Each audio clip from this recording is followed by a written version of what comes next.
Samajwadi party के गौरीगंज से विधायक राकेश प्रताप सिंह हमारे साथ बातचीत के लिए मौजूद हैं। आज कई मुद्दे हैं जिस पर उनसे हम बात करेंगे। वो समाजवादी पार्टी से विधायक ज़रूर हैं, लेकिन आजकल भारतीय जनता पार्टी के नेताओं के करीबी बन चुके हैं। बात करते हैं सर, न्यूयॉर्क गए थे, मोदी जी के कार्यक्रम में शिरकत किया, कल लौट कर आए हैं। क्या कुछ कार्यक्रम था और मोदी जी के कार्यक्रम में अमेरिका जाना पड़ा आपको? देखिए, मैं अमेरिका पहले से मेरा कार्यक्रम था और एक कार्यक्रम हुआ था एलएनफी द्वारा जो विधायकों का एक सेमिनार केंटकी लुइसविले में होना था, जिसमें 5, 6, 7 हम सभी विधायकों को आमंत्रित किया गया था। तो वीज़ा लेट होने के कारण हम नहीं जा पाए थे और 4 विधायक मेरे साथ और भी गए थे। तो हम लोग येले लैंड किए हैं और वहाँ से फ्लोरिडा से वाशिंगटन से न्यूयॉर्क। मैं अमेरिका में ही था तो ये पता चला कि मोदी जी का यहाँ कार्यक्रम है। तो हिंदुस्तान का नागरिक होने के नाते, उत्तर प्रदेश का विधायक होने के नाते और मेरे देश के प्रधानमंत्री वहां आ रहे थे, तो उस कार्यक्रम में शिरकत करना मैंने अपना सौभाग्य समझा और उसी के तहत मैं उस कार्यक्रम में सम्मिलित हुआ। सर, भारतीय जनता पार्टी के कार्यक्रमों में शिरकत कर रहे हैं, शामिल कब हो रहे हैं भारतीय जनता पार्टी में? पहले तो एक चीज़ आपको बताना चाहूँगा कि वो भारतीय जनता पार्टी का कार्यक्रम नहीं था, वो देश के प्रधानमंत्री का कार्यक्रम था। और प्रधानमंत्री मुख्यमंत्री दल के ऊपर के होते हैं। वो हिंदुस्तान के प्रधानमंत्री हैं, 140 करोड़ लोगों के प्रधानमंत्री हैं और उसको दलीय भावना से जोड़ के देखना कदाचित उचित नहीं होगा। और रही बात शामिल होने का, तो राजनीति में कुछ ना तो अस्थायी है और ना कुछ निश्चित है। जब समय जो होगा वो किया जाएगा। तो मन बनाया है कि कब तक शामिल होना है, कब तक जो है वो साथ जाना है, कब तक खुल के प्रचार करना है, क्योंकि अभी तो समाजवादी पार्टी से विधायक है? देखिए, समाजवादी पार्टी का विधायक होते हुए भी समाजवादी पार्टी में अगर कहीं गलत हो रहा है तो उस मुद्दे को कार्यकर्ता होने के नाते वर्कर रहा हूँ, संगठन का काम किया हूँ, उसका विरोध किया है। समाजवादी पार्टी को तय करना है कि मुझे कहाँ रहना है। नहीं तो अभी तक, लेकिन आपने इस्तीफ़ा नहीं दिया। उनकी नीतियों के खिलाफ आप आवाज़ ज़रूर उठा रहे हैं समाजवादियों की, लेकिन समाजवादी पार्टी में बने हुए हैं, तो इस्तीफ़ा क्यों नहीं दिया अभी तक? मैंने लोहिया जी को पढ़ा है और लोहिया जी ने कहा है कि दल में रहते हुए भी दल की गलत नीतियों का विरोध करने वाला ही दलीय सच्चा नेता होता है। इसको माननीय मुलायम सिंह ने भी कई बार कहा और मैंने उनको सुना है और उसके तहत अपनी बातों को उठाता रहूँगा। पता ये भी चल रहा है कि अमित शाह जी के कांटेक्ट में हैं आप, लगातार गृह मंत्री जी के, मुख्यमंत्री के कांटेक्ट में हैं आप, उत्तर प्रदेश में योगी जी के कांटेक्ट में हैं। तो अभी तक कोई ऑफ़र नहीं आया कि आप ज्वाइन कर लो या मत करो ज्वाइन? देखिए, ऑफर और गैर ऑफर की राजनीति नहीं होती। अगर मैं अमित शाह जी के कदम टच में हूं तो अमित शाह जी भारत के गृह मंत्री हैं।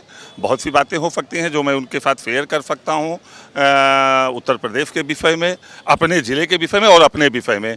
और उत्तर प्रदेश के मुख्यमंत्री श्री योगी आदित्यनाथ जी के टच में कौन नहीं है?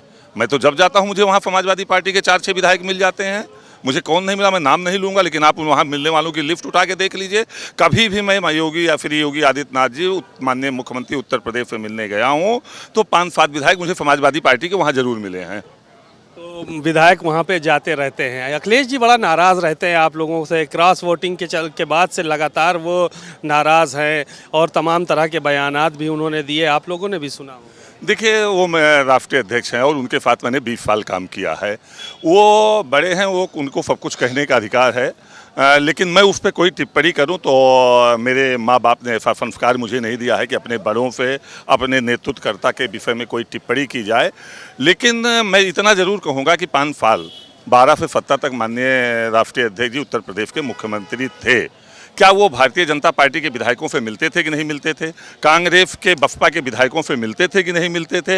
या उत्तर प्रदेश के विधायक को, चाहे वो समाजवादी पार्टी का हो, चाहे बसपा का हो, चाहे कांग्रेस का हो, चाहे किसी दल का हो, उसको अपने क्षेत्र के विकास के लिए मंत्रियों से, विधायकों, मुख्यमंत्री जी से मिलना चाहिए कि नहीं मिलना चाहिए?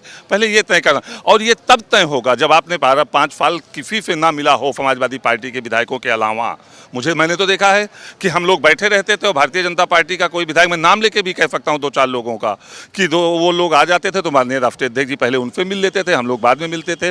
और जब मैं कहता था भैया मैं बैठा रहा उनसे मिल लिया विरोधियों से, तो मुझे समझाते भी थे कि देखो वो बाहर से आए हैं, वो तुम्हारे अतिथि हैं इसलिए उनसे पहले मिला।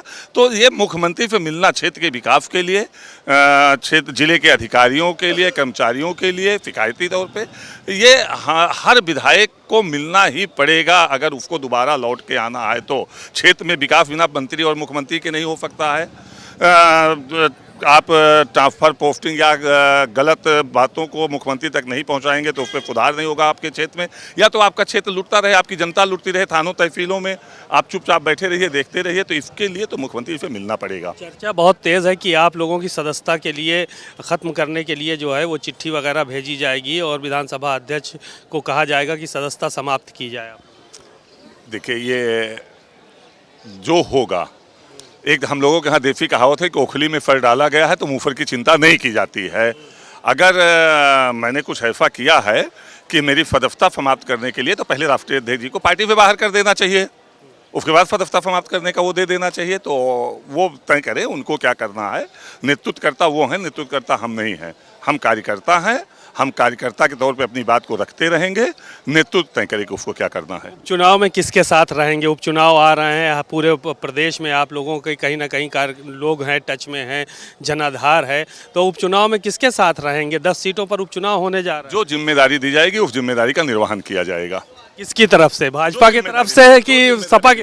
ये तय करें कि जिम्मेदार मुझे कौन समझता है। अच्छा, तो यानी अभी खुल के नहीं बोलेंगे आप ये समझदार हैं, इशारों को अगर समझो तो राज को राज रहने दो। चलिए, शुक्रिया। राकेश प्रताप सिंह साफ तौर पर यही कह रहे हैं कि उपचुनाव में जो जिम्मेदारी जो भी दल दे देगा उसके तहत हम लोग उसका निर्वहन करेंगे और इशारों को अगर समझो तो राज को राज रहने दो। कुल मिलाकर भारतीय जनता पार्टी के नेताओं के टच में है राकेश प्रताप सिंह और समाजवादी पार्टी से इस वक्त दूरी अख्तियार किए हुए हैं। कैमरामैन रोहित के साथ सीमा नकवी, भारत समाचार, लखनऊ।